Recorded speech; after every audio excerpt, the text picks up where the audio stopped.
The G7 meeting beginning in Kananaskis in Canada here is of critical importance to India. India is among a number of countries invited as guests from outside of the G7, which of course includes the US, Canada, which is the host country, Britain, France, Germany and Italy, together with Japan. The Indian Prime Minister has been invited to G7 summits for the past many years, but this time, this has taken on an added meaning, and after all the challenges India has had to deal with within the country and internationally.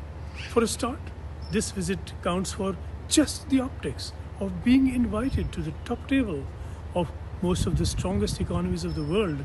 It's a reminder, and a welcome reminder to many, of India's growing economy and of its standing in the world in the face of acts of terror, or support for acts of terror by a number of countries looking to drag India down. So the symbolism matters and it's pleasing to many, but of course there is more than symbolism here.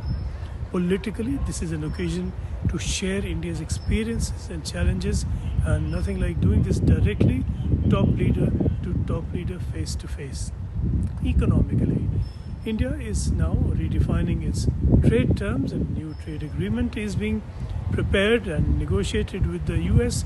India has begun the process simultaneously of a new trade agreement with the European Union and has of course concluded a trade deal with Britain already.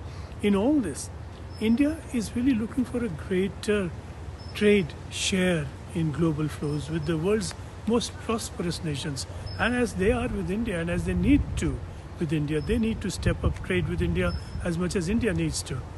This clearly was a prime factor in the invitation to India coming from Canada after a long stretch of diplomatic hostilities.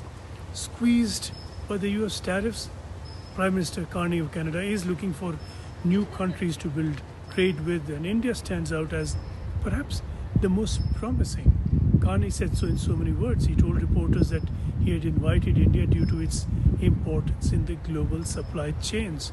Well, this could be the start then of a reset with Canada and of finding ways particularly past the legal obstacles that have stood so hugely in the way. Carney told reporters that the Indian PM had agreed to a law enforcement dialogue. These will be tough talks.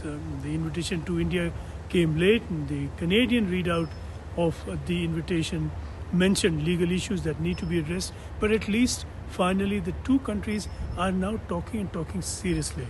And without doubt, Prime Minister Modi will also hold bilateral meetings with several, if not all, of the other leaders attending. These could be more productive than the formal G7 itself.